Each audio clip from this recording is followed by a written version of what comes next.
చాలా ఓట్ల మెజారిటీ అంటే దాంతోనే మీరు ఓడిపోవడం అన్నది జరిగింది. ఎలా సార్ అసలు దాని నుంచి మీరు వెంటనే ఎలా బయటపడ్డారు? మీ మోటివ్ ఏంటి అసలు? 14-19లో నేను ఆ రోజు మొదటగా ఎండలో కూడా ప్రతి గడపకి వెళ్తూ మీరు చేస్తున్న ప్రచారం కావచ్చు, ఎలా సార్ అసలు? మండు టెండలు బాగా మండిపోతా ఉన్నాయమ్మా.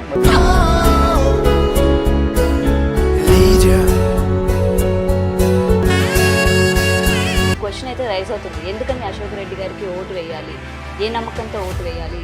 నాకు ఎందుకు ఓటు వేయాలి అనేటువంటి పరిస్థితికి వస్తే, ఒకటి సార్ ఫైనల్లీ మీ విజనరీ లీడర్ ఎవరైతే ఉన్నారో చంద్రబాబు నాయుడు గారి గురించి ఒక్క మాటలో చెప్పాలంటే చంద్రబాబు నాయుడు గారు రాబో 25 సంవత్సరాలలో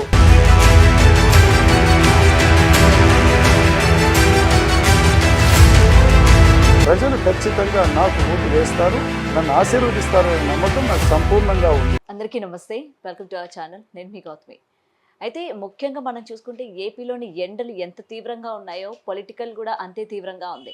ఏపీ ఎలక్షన్స్ అనేవి దగ్గర పడుతున్న వేళ ముఖ్యంగా మనం మాట్లాడుకోవాలనుకుంటే గిద్దలూరు నియోజకవర్గం గురించి మాట్లాడుకోవాలి.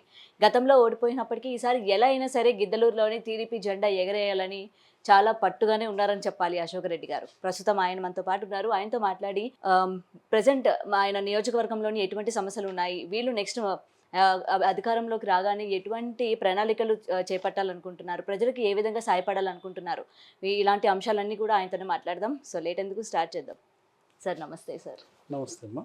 ముందుగా మీకు ఏంటంటే కంగ్రాచులేషన్స్ సార్. నిన్న మీరు నామినేషన్ వేయడానికి వెళ్ళారు. సో చాలామంది ప్రజలు మీ వెనక రావడం అన్నది కూడా నేను చూశాను. ముందుగా మీరు ఎలా ఫీల్ అవుతున్నారు సార్? ఇంతమంది ప్రజలు ఆఫ్టర్ మళ్ళీ మీరు రావాలని కోరుకుంటున్నారని అక్కడే మనకి ఒక 50% వరకు అర్థమైపోయింది. సో అంతమందిని చూసిన తర్వాత మీ ఫీలింగ్ ఎలా ఉంది? చాలా సంతోషంగా ఉందమ్మా. నియోజకవర్గంలో ప్రజలు, నేను 2014-19లో శాసనసభ్యుడిగా ఉన్నప్పుడు ఈ నియోజకవర్గానికి అభివృద్ధి చేసినటువంటిది కానివ్వండి, ప్రజలకు అందుబాటులో ఉన్నటువంటిది కానివ్వండి, సంక్షేమాన్ని ఇచ్చినటువంటిది కానివ్వండి, ప్రజలు ఈరోజు మరలా గుర్తు చేసుకోవడం జరుగుతూ ఉంది. నామినేషన్ కార్యక్రమానికి వేలాదిగా జనం తరలి వచ్చారు. నిజంగా అంతమంది వచ్చి నా నామినేషన్ కార్యక్రమానికి వచ్చి వాళ్ళు ఆశీర్వదించడం అనేటువంటిది నిజంగా చాలా సంతోషంగా ఉంది. నేను చాలా సంతోషపడ్డ మాట అయితే వాస్తవం. ఓకే. అండ్ సార్ గతంలో మనం చూసుకుంటే మీరు ఇదే నియోజకవర్గం నుంచి చాలా ఓట్ల మెజారిటీ అంటే దాంతోనే మీరు ఓడిపోవడం అన్నది జరిగింది. అయితే మళ్ళీ ఎలా అని సార్ మీరు దాని నుంచి ఎలా బయటపడ్డారు? ఈసారి ఎలా అయినా సరే నేను గెలవాలి, ఎలా అయినా సరే ఎమ్మెల్యే అవ్వాలి, నా ప్రజలకి నేను ఏంటన్నా చూపించాలి అని చెప్పి మీరు ఆ నించునే విధానం అన్నది ఎలా సార్? అసలు దాని నుంచి మీరు వెంటనే ఎలా బయటపడ్డారు? మీ మోటివ్ ఏంటి అసలు? 14-19లో నేను ఆ రోజు మొదటగా గెలిచినటువంటిది వైఎస్ఆర్ కాంగ్రెస్ పార్టీ నుంచి ఎమ్మెల్యేగా నేను గెలిచాను. నేను తర్వాత నేను ఇక్కడ ఉన్నటువంటి స్థానిక పరిస్థితులు, ఈ నియోజకవర్గంలో ప్రభుత్వంలో ఉంటే అభివృద్ధి కార్యక్రమాల ద్వారా నియోజకవర్గాన్ని అభివృద్ధి చేయొచ్చు, పేద వర్గాల ప్రజలకు సంక్షేమాన్ని అందించే దానికోసం ఆ రోజు నేను తెలుగుదేశం పార్టీలోకి రావడం జరిగింది. తెలుగుదేశం పార్టీలోకి నేను వచ్చిన తర్వాత ఏదైతే ఈ యొక్క మొత్తంగా మాకు ఈ వర్గాల ప్రజలందరికీ కూడా చేసినటువంటి మేలులు, అభివృద్ధి కానివ్వండి, ఈరోజు నిన్నటి ఎన్నికలలో ఓటమికి కారణం, అంత పెద్ద ఎత్తున ఓటమి కారణం ఏమిటంటే పార్టీ మారి ఇంకొక పార్టీకి, అది తెలుగుదేశం పార్టీలోకి వచ్చినప్పుడు రెండు పార్టీల క్యాడర్ నేను అంటే వాళ్ళని క్లియర్గా వాళ్ళని అడ్జస్ట్ చేసుకోలేకపోయినటువంటి విధానం ఏదైతే ఉందో అదొక కారణం. రెండవది, నేను చేసినటువంటి అభివృద్ధిని అలాగే అందించినటువంటి సంక్షేమాన్ని ప్రజలకి వాళ్ళకి క్లియర్గా ఎక్స్ప్లెయిన్ అర్థం చేసుకునేలాగా నేను చేయకపోవడం అనేటువంటిది అంత తేడాతో ఓడిపోయేదానికి కారణమైంది.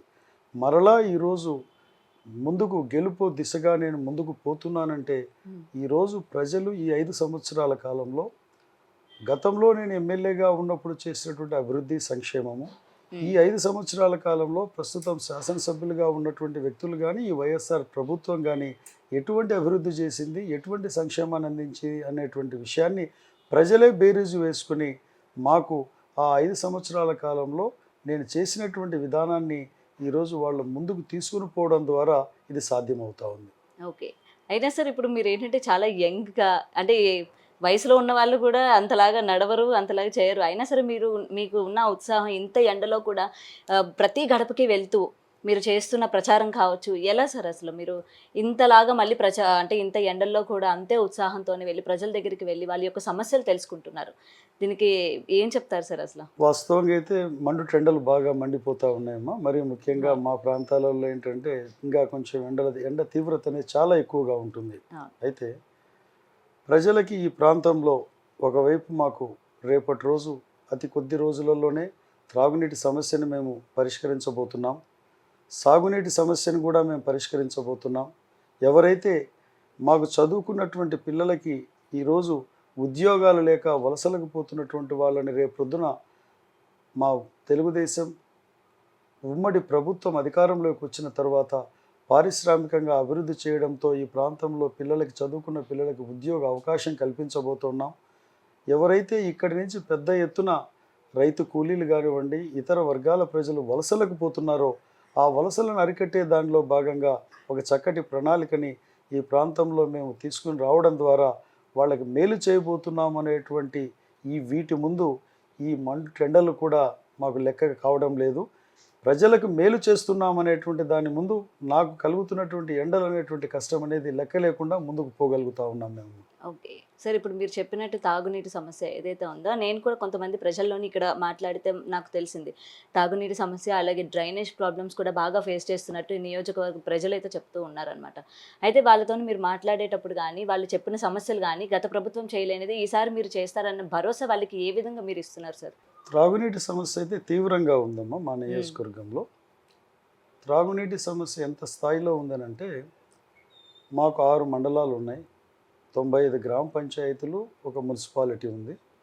ఈ మొత్తంలో 1-2 గ్రామాలలో ఏమన్నా త్రాగునీటి సమస్య లేదేమో కానీ మిగతా అన్ని గ్రామాలలో మాకు త్రాగునీటి సమస్య తీవ్రంగా ఉంది.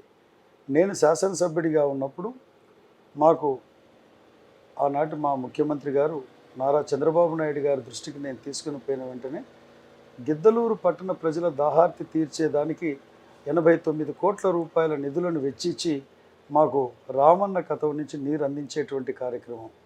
అలాగే నియోజకవర్గంలో 6 మండలాలకి 300 చిల్లర కోట్ల రూపాయలతో దీనికి శాశ్వత త్రాగునీటి సమస్య పరిష్కారానికి మాకు సుంకేసుల నుంచి ఇక్కడ పైప్ లైన్ ద్వారా కృష్ణా జలాలను అందించేటువంటి కార్యక్రమం చేపట్టడం ద్వారా మేము త్రాగునీటి సమస్య పరిష్కరించాలనుకున్నాను.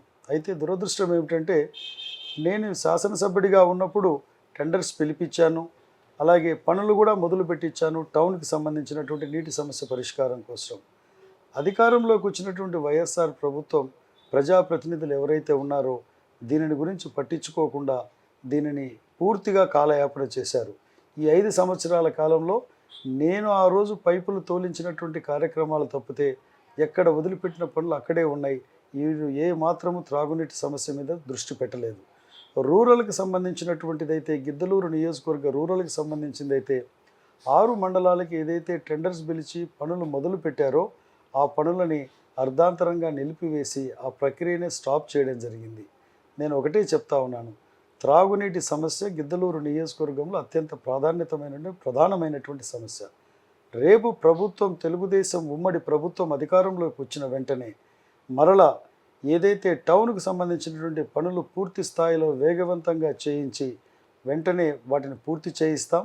అలాగే రూరల్కి ఏదైతే ఆ రోజు టెండర్స్ పిలిపించినటువంటి వాటిని రద్దు చేశారో మరలా వాటి పనులను పెట్టించి నియోజకవర్గం మొత్తం త్రాగునీటి సమస్య లేకుండా పరిష్కరించడం జరుగుతుంది. ఓకే, ఇంతకుముందు మీరు చెప్పినట్టు సార్ నిధులన్నీ కూడా మీరు ఇంతకుముందు ఉన్న ప్రభుత్వంలోని తీసుకొచ్చి కేటాయించడం అనేది జరిగిందన్నారు కదా. దీనిలో ముఖ్యంగా ఏంటంటే వెలికొండ ప్రాజెక్టు గురించి మాట్లాడుకోవాలి. ఇది గతంలో మీరు నిధులు తీసుకొచ్చానని చెప్పడం కానీ, అయితే ఇంతకుముందు వచ్చిన ప్రభుత్వం దాన్ని ఏమాత్రం కూడా పట్టించుకోలేదు, దాన్ని పూర్తి చేయలేదు. మరి ఇప్పుడు మళ్ళీ మీరు కానీ వస్తే మళ్ళీ పాత దాన్ని కంటిన్యూ చేసి ఈసారైనా మీరు పూర్తి చేసే ప్రయత్నాలు చేస్తారా సార్? మళ్ళీ అది అక్కడికే ఆగుతుందంటారా? ఖచ్చితంగా మేము ఏదైతే పనులు ఎక్కడైతే ఆగిపోయో అక్కడి నుంచి వేగవంతంగా చేయించి పనులు పూర్తి చేయిస్తాము.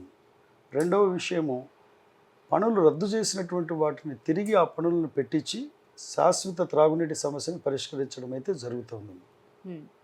ఇంకొకటి సార్, ప్రజెంట్ మనకి వలస వెళ్ళే కార్మికులు కూడా ఉన్నారు మనకి నియోజకవర్గంలో చూసుకుంటే, వాళ్ళకి ఎటువంటి ఉపాధి కల్పించే ప్రయత్నాలు చేస్తున్నారు సార్ మీరు? ఇక్కడ వలసకు వెళ్ళేటువంటి వాళ్ళని వలసలు ఆపాలి అని అంటే ఇక్కడ మాకు వెలుగొండ ప్రాజెక్ట్ అనేటువంటిది మాకు కంప్లీట్ చేయించడం ద్వారా ఇక్కడ ఎవరైతే ఉపాధి అనేటువంటిది పెద్ద ఎత్తున దొరకడం జరుగుతుందమ్మా. ఎలా అనంటే ఈ ప్రాంతం ఎప్పుడైతే సాగునీటి రంగం వస్తుందో ఎక్కువ విస్తీర్ణంలో సాగు జరుగుతుంది. సాగు జరిగినప్పుడు రైతు కూలీలకి పూర్తి స్థాయిలో పనులు ఉండడం జరుగుతుంది. దాని ద్వారా వెలుగొండ ప్రాజెక్టుని తెలుగుదేశం పార్టీ అధికారంలోకి వచ్చిన తర్వాత త్వరితగతిన పూర్తి చేయించడం ద్వారా ఈ ప్రాంతంలో వలసలను అరికట్టడం జరుగుతుందని తెలియజేస్తా ఉన్నాను నేను. Okay sir. ఇంకొకటి మనకి ఇప్పుడు పార్టీలు చూసుకుంటే మేనిఫెస్టో గతంలోనే మనకి బాగా వైఎస్ఆర్సీపీ పార్టీ అట్రాక్ట్ అవ్వడానికి మెయిన్ మనకి మేనిఫెస్టో అని చెప్పొచ్చు. అయితే ఇప్పుడు రీసెంట్గా చంద్రబాబు నాయుడు గారు రిలీజ్ చేయడం జరిగింది మేనిఫెస్టో సూపర్ 6 అని. సో ఇది ప్రజలకి ఎంతవరకు మేలు చేస్తుందని అంటారు? ముఖ్యంగా ప్రజలు దీనిలోని మనం దేన్ని మైండ్లో పెట్టుకొని మీకు ఓటు వేయాలంటారు? ఇప్పుడు మేనిఫెస్టో సంబంధించినటువంటి విషయంగా వస్తే తెలుగుదేశం పార్టీ ప్రవేశపెట్టినటువంటి సూపర్ 6 మేనిఫెస్టోకి వైఎస్ఆర్ కాంగ్రెస్ పార్టీ మేనిఫెస్టోకి సంబంధమే లేదు. తెలుగుదేశం పార్టీ ప్రవేశపెట్టినటువంటి సూపర్ 6 మేనిఫెస్టోలో ఒకవైపు వారికి సంక్షేమాన్ని అందించడంతో పాటు మేనిఫెస్టోలో మిగతా అంశాలన్నీ ఎలా ఉన్నాయనంటే ఒకవైపు పారిశ్రామికంగా అభివృద్ధి చేసేటువంటి అంశాలు, సాగునీటి ప్రాజెక్టులను కంప్లీట్ చేసేటువంటి అంశాలు, బీసీ ఎస్సీ ఎస్టీ మైనారిటీ వర్గాలకి వారికి జీవనోపాధికి సంబంధించినటువంటి దాన్ని కల్పించేటువంటి అంశాలు ఎన్నో రకాలుగా తెలుగుదేశం పార్టీ ప్రవేశపెట్టినటువంటి మేనిఫెస్టోలో ఉన్నాయి. అంటే ఒకవైపు సంక్షేమం, రెండవ వైపు అభివృద్ధి, మూడవ వైపు ఉపాధి, ఇన్ని రకాలుగా కలబోసినటువంటి manifesto Telugu Desam manifesto. YSR Congress party కేవలం సంక్షేమం అని చెప్తూ ఈ రాష్ట్రంలో ప్రజల మీద మోయలేని భారాన్ని మోపి ఈరోజు సంక్షేమం మాటున ప్రజలను సంక్షోభంలోకి నెట్టింది ఈ వైఎస్ఆర్ ప్రభుత్వం. తెలుగుదేశం ప్రభుత్వం అధికారంలో ఉన్నప్పుడు సంక్షేమాన్ని అభివృద్ధిని రెండు కళ్ళు ఎలా ఉంటాయో మనిషికి ఆ విధంగా తీసుకొని పోవడం జరిగింది. ఈరోజు తెలుగుదేశం పార్టీ ప్రవేశపెట్టినటువంటి మేనిఫెస్టో పట్ల రాష్ట్ర ప్రజలు సంపూర్ణమైనటువంటి నమ్మకంతో ఉన్నారు. మా జీవితాలు మెరుగుపడతాయి, మా ప్రాంతాలు అభివృద్ధి చెందుతాయి, మాకు ఉద్యోగ ఉపాధి అవకాశాలు వస్తాయనేటువంటి స్పష్టమైన నమ్మకంతో ఈరోజు తెలుగుదేశం ప్రవేశపెట్టిన మేనిఫెస్టో పట్ల రాష్ట్ర ప్రజలు నమ్మకం వ్యక్తపరుస్తున్నారంటే ఈ మేనిఫెస్టో అనేటువంటిది ఖచ్చితంగా నేను చెప్తా ఉన్నాను, ఇది ప్రజల మేనిఫెస్టోని ఈ సందర్భంగా నేను తెలియజేస్తా ఉన్నాను. నేను అయితే ఇప్పటివరకు బాగానే ఉంది సార్. మేనిఫెస్టో గురించి మనం మాట్లాడుకుంటే గతంలోని వాళ్ళు ప్రవేశపెట్టిన మేనిఫెస్టోయే కదా, మీరు దాన్ని ఇంకొక రెండు లేదా 3 రేట్లు పెంచడం అయితే జరిగింది. మీరు కొత్తగా ఏం తీసుకొచ్చారు అని చెప్పి అయితే కొన్ని మాటలు మనకి వినిపిస్తూ ఉన్నాయి. దాని గురించి ఏం చెప్తారు మరి? అంటే సంక్షేమం అనేటువంటి మా విషయానికి వస్తే సంక్షేమము గతంలో వాళ్ళు ఏదో ప్రవేశపెట్టారు, దానికంటే ఏదో పెంచి ఇచ్చారనేటువంటిది వాళ్ళ వాస్తవాలను. ఉదాహరణకి మీకు చెప్పాలేనంటే వాళ్ళు సంక్షేమం ఇస్తున్నామని చెప్పారు, వాళ్ళు ఇచ్చినటువంటి మేనిఫెస్టోకు సంబంధించింది పక్కన పెడితే మేము ఇస్తున్నటువంటి దాంట్లో నిరుద్యోగ యువతకి నిరుద్యోగ భృతి ఇస్తూ ఉన్నాం, అది వాళ్ళ మేనిఫెస్టోలో ఏం లేదు. అలాగే ఉద్యోగ అవకాశాలు 5 సంవత్సరాల కాలంలో 20 లక్షల ఉద్యోగాలని మేము కల్పించబోతున్నామని మేము చెప్తా ఉన్నాం, అది వారి మేనిఫెస్టోలో లేదు. ఇదే కాకుండా రైతులకు ఇచ్చేటువంటి విషయాలలోనే కాదు, ఏది తీసుకున్నా ఇప్పుడు ఈరోజు మహిళలకి అన్ని రకాలుగా మేలు చేసే దానిలో భాగంగా ఏదైతే గ్యాస్ సిలిండర్స్ ఇచ్చేటువంటి విషయమే కానివ్వండి, ఒక్క నిమిషం వీటిని ప్రక్కన పెడితే రెండవ వైపు ప్రాజెక్టులని ఏదైతే పెండింగ్లో ఉన్నటువంటి ప్రాజెక్టులన్నిటిని కంప్లీట్ చేసేటువంటి ప్రక్రియ, బీసీ ఎస్సీ ఎస్టీ వర్గాలకి వారి సప్లా నిధులు ఆ వర్గాల అభ్యున్నతి కోసం ఖర్చు పెట్టేటువంటి విధానం కానివ్వండి, ఇదే కాకుండా వారిలో ఉన్నటువంటి యువతకి వారికి ఉద్యోగ ఉపాధి అవకాశాలు, వారి విద్యపరంగా చదువుకునేదానికి పూర్తి స్థాయిలో ప్రభుత్వం వైపు నుంచి సహకారం అందించేటువంటి కార్యక్రమాలు, ఇవి ఎన్నో చూసుకుంటే అసలు తెలుగుదేశం పార్టీ ప్రవేశపెట్టినటువంటి మేనిఫెస్టోకి వైఎస్ఆర్ కాంగ్రెస్ పార్టీ మేనిఫెస్టోకి సంబంధమే లేదు. ఇది పూర్తి స్థాయిలో ప్రజలకి పూర్తి స్థాయిలో అన్ని విధాలుగా ఉపయోగపడేటువంటి మేనిఫెస్టో తెలుగుదేశం మేనిఫెస్టో అని చెప్తా ఉన్నాను. Okay sir. ఇంకొకటి మనకి చాలా ఏమంటారు ప్రాబ్లమ్స్ ఉంటూ ఉంటాయి. అందులో ముఖ్యంగా ఏంటంటే ముఖ్యంగా మీ నియోజకవర్గం గురించి మాట్లాడుకుంటే ట్రాఫిక్ సమస్య అన్నది చాలా విపరీతంగా ఉంది. ఇంకొకటి రోడ్డుకి సంబంధించి కానీ హైవేకి సంబంధించి కానీ ఎక్కడున్న పనులు అక్కడే ఆగిపోయినాయి. దీని గురించి ఎటువంటి చర్యలు తీసుకోబోతున్నారు సార్? మీరు అధికారంలోకి ఒకవేళ కానీ వచ్చిన వెంటనే మీరు ఎటువంటి పనులు చేపట్టాలనుకుంటున్నారు? మొదటగా మొదటగా ట్రాఫిక్ సమస్య గిద్దలూరులో ఎక్కువగా ఉన్నటువంటి మాట వాస్తవం ఇక్కడ. ఈ ట్రాఫిక్ సమస్యను పరిష్కరించేదానికి 2 అంచెల వ్యూహం ఉంది. మొదటి వ్యూహం ఏమిటనంటే ప్రాపర్గా ట్రాఫిక్ని రెగ్యులరైజ్ చేయడం, ట్రాఫిక్ మానిటర్ చేయడం. రెండవది టౌన్కి బయట నుంచి వచ్చేటువంటి వాహనాలు టౌన్లో నుంచి వెళ్లకుండా బైపాస్ రోడ్డు లాగా వేసుకున్నట్లయితే ఆ ట్రాఫిక్ టౌన్లోకి ఎప్పుడైతే రాదో అప్పుడు కొంత ట్రాఫిక్ నియంత్రణ జరుగుతుంది. మిగిలిన దాన్ని మనం ఏం చేయగలుగుతామనంటే ట్రాఫిక్ని మనము ప్రాపర్గా దాన్ని మానిటర్ చేయగలిగినప్పుడు అది కూడా మనకు సమస్య పరిష్కారం అవుతుంది అనేటువంటిది నాకున్నటువంటి అభిప్రాయం. Okay sir. అంటే ఇప్పుడు ఒక ఎమ్మెల్యేగా మిమ్మల్ని చూస్తూ ఉంటే చాలా సాఫ్ట్ స్పోకెన్ పర్సన్లా కనిపిస్తూ ఉన్నారు. అంటే మాకు తెలిసినంత వరకు, అంటే ఇప్పుడున్న యూత్కి తెలిసినంత వరకు ఒక ఎమ్మెల్యే అంటే బూతులు తిట్టడం ఆల్రెడీ మనం చూస్తూ ఉన్నాం, లేకపోతే ఇటువంటి మాట్లాడడం. మీ దృష్టిలోని అసలు ఎమ్మెల్యే అంటే ఎవరు, ఎటువంటి విజన్తోని ఉండాలి మెయిన్గా మాలాంటి వాళ్ళకి ఇన్స్పైర్ చేయాలంటే? శాసనసభ్యుడు అంటే అర్థం ఏమిటంటే అమ్మా, నియోజకవర్గానికి అతను పూర్తి స్థాయిలో పెద్దరికం వహించేటువంటి వ్యక్తి. నియోజకవర్గంలో ఉన్నటువంటి అన్ని వర్గాల సంక్షేమాన్ని, అన్ని వర్గాల ప్రయోజనాన్ని కాపాడుతూ నియోజకవర్గ అభివృద్ధి పట్ల కూడా స్పష్టమైన అవగాహనతో ఉన్నటువంటి వ్యక్తిగా ఉండాలనేది నా అభిప్రాయం. భౌగోళిక స్థితిగతులు కానీ అక్కడ ఉన్నటువంటి వనరులను సద్వినియోగపరిచి తద్వారా ఆ యొక్క నియోజకవర్గంలో ఉన్నటువంటి వ్యక్తులకి ఉద్యోగ ఉపాధి అవకాశాలు కల్పించి ఆదాయ వనరులను పెంచడం ద్వారా అక్కడ ఉన్నటువంటి హెల్దీ అండ్ వెల్దీ కాన్స్టిట్యుయెన్సీని చేయాలనేటువంటిది ఒక శాసనసభ్యుడికి ఉండవలసినటువంటి విధానం అని నా నమ్మకం. ఓకే. సో ఏది ఏమైనప్పటికీ మీ నామినేషన్ చూసాము, అండ్ నెక్స్ట్ టైం ప్రజల్లో కూడా చాలా మనకి ఆ డిఫరెన్స్ కూడా కనిపిస్తుంది. ఈసారి ఎలాగైనా సరే అశోక్ రెడ్డి గారిని మేము గెలిపించుకుంటాము అని చెప్పి చాలామంది ప్రజల్లో నేను వినడం అయితే జరిగింది. ఇటువంటి మాటలు మీరు కూడా డోర్ టు డోర్ వెళ్ళినప్పుడు వాళ్ళ యొక్క సమస్యలు కూడా మీకు చెప్పుకుంటూ ఉన్నారు కదా, అలాంటప్పుడు మీకు ఏమనిపిస్తుంది సార్? అంటే వాళ్ళ సమస్యలు చెప్పుకోవడం కానీ, ఇంకా ఇప్పటికీ కూడా మీరు రావాలి, మీరు వస్తేనే మా సమస్యలు అంటే తీరుస్తారు అని చెప్పి వాళ్ళు మేమే పెట్టుకున్న నమ్మకానికి కానీ, ఆ భరోసాకు కానీ ఏమనిపిస్తూ ఉంటుంది సార్ ఇప్పటికీ కూడా? ఒకటమ్మా, స్పష్టంగా ప్రజలు క్లియర్గా ఉన్నారు. నేను 5 సంవత్సరాలు 14-19లో ఎమ్మెల్యేగా పనిచేసినప్పుడు ప్రజలతో మమేకమై నేను పనిచేశాను, బాధ్యతగా పనిచేశాను. నేను శాసనసభ్యుడిగా అభివృద్ధి ఇక్కడ అందించాను, ఇక్కడ సంక్షేమాన్ని అందించాను. ఎక్కడికి పోయినా కూడా ప్రజలు నేను కలుసుకుంటూ ఉన్నప్పుడు, డోర్ టు డోర్ క్యాంపెయినింగ్ వెళ్ళినప్పుడు ప్రజలు ఒకటే చెప్తా ఉన్నారు, మీ ద్వారా ఈ రోడ్లు మీరు వేయించగలిగారు, ఇక్కడ త్రాగునీటి సమస్యను మీరు పరిష్కరించగలిగారు, ఈ చెరువులను మీరు చేయించగలిగారు, ఈ చెక్ డ్యాములు మీరు కట్టించగలిగారు అని చెప్పి ప్రజలు చెప్తా ఉండి, తర్వాత మీరు వస్తేనే మరలా మాకు అభివృద్ధి జరుగుతుంది, మీరు వస్తేనే మాకు అన్ని విధాలుగా మాకు సంక్షేమం అందుతుందని ఒక ప్రజలు స్పష్టమైన అభిప్రాయంతో ఉన్నారు. నాకైతే సంపూర్ణమైన నమ్మకం ఉంది. ప్రజలు రేపటి రోజు మరలా ఆశీర్వదించి మరలా నన్ను రేపు శాసనసభ్యుడిగా గెలుపొందిస్తారనే సంపూర్ణమైన నమ్మకంతో నేను ముందుకు పోవడం జరుగుతూ ఉంది. ఓకే సార్, రీసెంట్గా మీరు ఒక ప్రెస్ మీట్లో నేను వినడం జరిగింది, మీరు లోకల్ నాన్ లోకల్ అని చెప్పి మాట్లాడడం జరిగింది కదా, ఇది ప్రజలు ఏ విధంగా తీసుకుంటారంటారు? అసలు లోకల్కి నాన్ లోకల్కి ఉన్న భేదాభిప్రాయం అంటే ఏం చెప్తారు సార్? అసలు లోకల్ నాన్ లోకల్ అనేటువంటిది ఒకటి. నేను స్థానికంగా ఇక్కడే పుట్టి పెరిగినటువంటి వ్యక్తిని, ఈ నియోజకవర్గంలోనే నేను పోటీ చేస్తున్నటువంటి వ్యక్తిని. ఎవరైతే ప్రత్యర్థులు పోటీ చేస్తూ ఉన్నారో వేరే ఊర్ల నుంచి వచ్చి ఇక్కడ పోటీ చేస్తున్నటువంటి వ్యక్తులు నాన్ లోకల్ అంటారు. నేనేమో లోకల్ వాడిని, ఇక్కడే పుట్టి పెరిగిన వ్యక్తిని. లోకల్కి నాన్ లోకల్కి తేడా ఏముందనంటే, ప్రజలు ఒక శాసనసభ్యుడిని గెలిపించుకున్న తర్వాత అతని దగ్గరికి సమస్యల కోసం కానీ, అతని దగ్గరికి వ్యక్తిగత పనుల నిమిత్తం కానీ, లేదా అభివృద్ధి కోసం కానీ వాళ్ళు వెళ్ళడం జరుగుతుంది. వాళ్ళు వెళ్ళాలి అన్నప్పుడు అందుబాటులో లేకపోతే ఆ సమస్యలు ఎలా చెప్పుకోగలుగుతారు? సమస్యలు చెప్పుకోకపోతే సమస్యలు ఎలా పరిష్కరించబడతాయి? ఈరోజు ఎక్కడో వేరే ఊరి వ్యక్తులు ఇక్కడికి వచ్చి కంటెస్ట్ చేస్తే వాళ్ళని వెళ్ళి కలవాలంటేనే అది ఒక పెద్ద ప్రొసీజర్. వాళ్ళని వెళ్ళి కలవాలని పోయినప్పుడు వాళ్ళు అందుబాటులో లేకపోతే వాళ్ళ సమస్యలు వాళ్ళు చెప్పుకోలేరు. 2 రకాలుగా ఇబ్బందులు ఉంటాయి. ఆర్థిక భారం వాళ్ళకు ఉంటుంది, డబ్బు ఖర్చు అవుతూ ఉంటుంది వాళ్ళకి. ఇదే స్థానికంగా మనిషి అందుబాటులో ఉన్నప్పుడు ఇక్కడ వాళ్ళు నెంబర్ ఆఫ్ టైమ్స్ ఆ వ్యక్తిని కలవచ్చు. నేను చెప్పినటువంటి పని ఏమైందని చెప్పి వాళ్ళు అడగవచ్చు.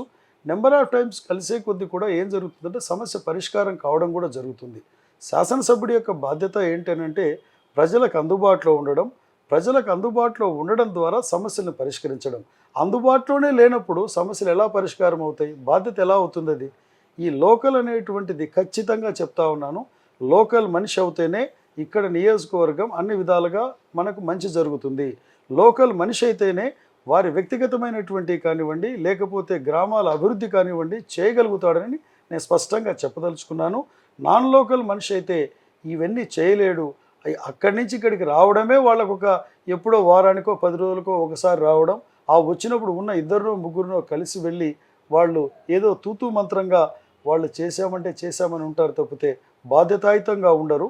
బాధ్యతతో ఉండేటువంటి వ్యక్తులు లోకల్గా ఉండే వాళ్ళు ఉంటారు, ఒక కమిటెడ్గా పనిచేస్తారనేది నా నమ్మకం. ఓకే. ఇప్పుడు ప్రజలు ఎవరైనా సరే ఇప్పుడు మీకు యాంటీ అయిన వాళ్ళు ఉండొచ్చు. వెంటనే ఈ క్వెషన్ అయితే రైజ్ అవుతుంది. ఎందుకని అశోక్ రెడ్డి గారికి ఓటు వేయాలి? ఏ నమ్మకంతో ఓటు వేయాలి ఈసారి అని చెప్పే క్వెషన్ అయితే రైజ్ అవుతూ ఉంటుంది. అలా ఒకవేళ ఎవరే కానీ క్వెషన్ కానీ అడిగితే మీ నుంచి సమాధానం ఎలా ఉంటుంది? లేదా మీ తరపున్న ప్రజలు ఏ విధంగా సమాధానం చెప్పాలి? ఎందుకని? నాకు ఎందుకు ఓటు వేయాలి అనేటువంటి పరిస్థితికి వస్తే, ఒకటి ఇక్కడ గ్రామాల పట్ల సంపూర్ణమైనటువంటి అవగాహనతో గ్రామాలను అభివృద్ధి చేశాను నేను. ఆ రోజు నేను సాగునీటి రంగమే కాదు, త్రాగునీటికి సంబంధించిన సమస్యల పరిష్కారం కోసం నేను ఇందాకే చెప్పాను మీకు, 500 కోట్ల రూపాయల నిధులు వెచ్చిచ్చాను నేను, టెండర్స్ పిలిపించాను. ఇదే కాకుండా ఇక్కడ మాకు వైద్యం పరంగా మా ప్రాంతం ఇది పూర్తిగా వెనుకబడిన ప్రాంతం. పశ్చిమ ప్రకాశం అంటేనే ఇది వెనుకబడినటువంటి ప్రాంతం. ఆ రోజు వరకు మా గిద్దలూరులో 50 బెడెడ్ హాస్పిటల్ ఉంటే 100 బెడెడ్ హాస్పిటల్ కింద అప్గ్రేడేషన్ చేయించాను నేను. దాని తర్వాత టెండర్స్ పిలిపించారు. అలాగే ఏదైతే ఖమ్మం హాస్పిటల్ ఉందో 30 బెడ్ హాస్పిటల్ని 50 బెడెడ్ హాస్పిటల్ కింద అప్గ్రేడేషన్ చేయించి నేను కంప్లీట్ కూడా చేయించాను. ఇదే కాకుండా విద్య పరంగా కూడా చాలా విధంగా మనకు ముందుకు తీసుకొని పోయేటువంటి ప్రక్రియను ఆ రోజు చేపట్టడం జరిగింది. సాగునీటి పరంగా మాకు సాగు పరంగా చెక్ డ్యాములు నిర్మించడం అంటే చెక్ డ్యాముల్లో నీటి నిల్వ చేయడం ద్వారా ఆ ప్రాంతంలో బోర్లలో నీటి మట్టాలు పెరిగి రైతాంగానికి వారికి మేలు జరిగేటువంటి ప్రక్రియను చేపట్టాం. చెరువులకి వరల్డ్ బ్యాంకులో నిధులు పెట్టించడం ద్వారా అభివృద్ధి చేయగలిగాను నేను. ఇవన్నీ కాకుండా సంక్షేమాన్ని శాచ్యురేషన్ మోడ్లో నేను చేశాను నేను. పేద వర్గాల ప్రజలకి పెన్షన్సే కాదు, పక్కా గృహాలే కాదు, రేషన్ కార్డ్సే కాదు, ఇటువంటి కార్యక్రమాలన్నీ కూడా నేను చేయగలిగాను. ఒక శాసనసభ్యుడు అంటే ప్రజలకి ప్రజా అవసరాలు తీర్చే విషయం కానీ, గ్రామాలలో మౌలిక వసతులు కల్పించడం కానివ్వండి, గ్రామాలను అభివృద్ధి చేయడం కానివ్వండి, వీటన్నిటిని చేయగలగాలి.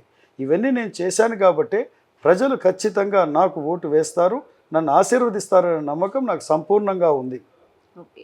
And sir, finally me visionary leader ఎవరైతే ఉన్నారో చంద్రబాబు నాయుడు గారి గురించి ఒక్క మాటలో చెప్పాలంటే ఏం చెప్తారు మాకు? చంద్రబాబు నాయుడు గారు రాబో 25 సంవత్సరాలలో ఈ రాష్ట్రానికి ఎటువంటి అవసరాలు ఉన్నాయి, రాష్ట్రాన్ని ఈ జరుగుతున్నటువంటి పరిణామాలలో ఏ విధంగా ముందుకు తీసుకుని పోవడం ద్వారా రాష్ట్ర ఆదాయం పెరగడమే కాకుండా ఇక్కడ ఉన్నటువంటి చదువుకున్న విద్యార్థులు కానివ్వండి, సామాన్య మానవుడికి జీవన ప్రమాణాన్ని పెంపొందించేటువంటి ఈ యొక్క కార్యక్రమాలను పెద్ద ఎత్తున చేశాడు.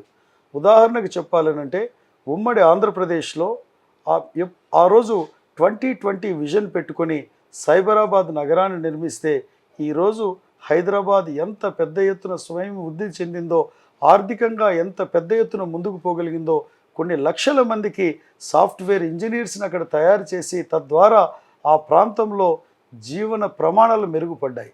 ఇటువంటి విజనరీ ఉన్నటువంటి నాయకుడు చంద్రబాబు నాయుడు గారు.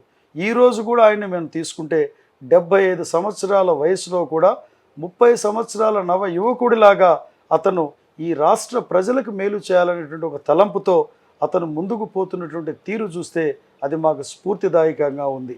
అటువంటి నాయకుడి యొక్క నాయకత్వంలో మేము పనిచేస్తున్నందుకు గర్వపడుతూ ఆ నాయకుడి యొక్క లక్షణాలని, ఆ నాయకుడి యొక్క స్ఫూర్తిని మేము ముందుకు తీసుకుని పోయి అదే విధానంలో నియోజకవర్గాన్ని అభివృద్ధి చేయడమే కాకుండా ప్రజలకు మేలు చేయాలనేటువంటి విజన్తో నేను కూడా ముందుకు పోవడం జరుగుతూ ఉంది.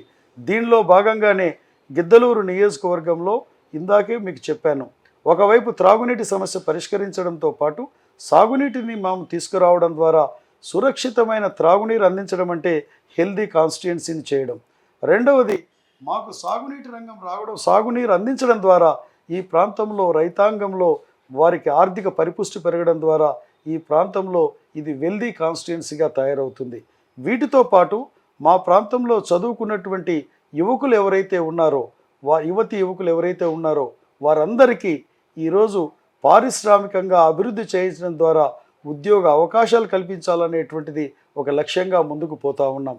ఈరోజు ఎవరైతే వలసలు ఈ ప్రాంతాలలో పశ్చిమ ప్రకాశం నుంచి వలసలు ఎక్కువగా ఉన్నాయి, ఈ వలసలను అరికట్టే దాంట్లో భాగంగా మనకి ఎప్పుడైతే వెలుగొండ ప్రాజెక్ట్ ఇక్కడ వస్తుందో ఖచ్చితంగా నాకు ఒక నమ్మకం, వలసలు కూడా మాకు ఆగిపోతాయి. మాకు కారణం ఏమిటంటే ఎప్పుడైతే దాదాపు ఇక్కడ ఉన్నటువంటి ప్రాంతంలో సాగునీరు ఎక్కువ ఎకరాలు అమ్ముతుందో ఇక్కడ ఉపాధి కూడా దొరుకుతుంది. ఇవే కాకుండా మా ప్రాంతంలో అగ్రి బేస్డ్ యూనిట్స్ ఎక్కువగా ఇక్కడ ఎస్టాబ్లిష్ చేయించడం ద్వారా ఉద్యోగ ఉపాధి అవకాశాలను కల్పించి వీటన్నిటితో పాటు స్వయం ఉపాధి కార్యక్రమాలు, స్వయం ఉపాధి శిక్షణ ఇవ్వడం ద్వారా ఒకవైపు యువతి యువకులందరినీ కూడా వారికి నైపుణ్య శిక్షణనిచ్చి వారిని ఉపాధి వైపు ముందుకు తీసుకుని పోయే కార్యక్రమాలను తీసుకోబోతా ఉన్నాం. ఇవన్నీ కలిపి వెనకబడినటువంటి నియోజకవర్గమైనటువంటి గిద్దలూరు నియోజకవర్గంలో ఇవన్నీ చేయడం ద్వారా ఈ ప్రాంతంలో వలసలను అరికట్టడం జరుగుతుంది. అలాగే చదువుకున్న విద్యార్థులకు ఉద్యోగ అవకాశాలు కల్పించగలుగుతాం. అలాగే ఎవరైతే ఇతర ప్రాంతాలకి ఒక కూలీలుగా వాళ్ళు వలసలు వెళ్తున్నారో వలసలను కూడా అరికట్టగలుగుతామనేటువంటిది నా ప్రగాఢమైనటువంటి నమ్మకం. Okay sir, right. Thank you so much sir, and all the best sir. మీకు ఎలా అయినా సరే ఈసారి గిద్దలూరులోని మీ జెండా ఎగరాలని కోరుకుంటున్నాము. మళ్ళీ మీకు ఏంటంటారు, సక్సెస్ అయిన తర్వాత మళ్ళీ నేనైతే మిమ్మల్ని కలిసే ప్రయత్నం అయితే చేస్తాను. Thank you so much sir. Thank you very much అమ్మా. Thank you.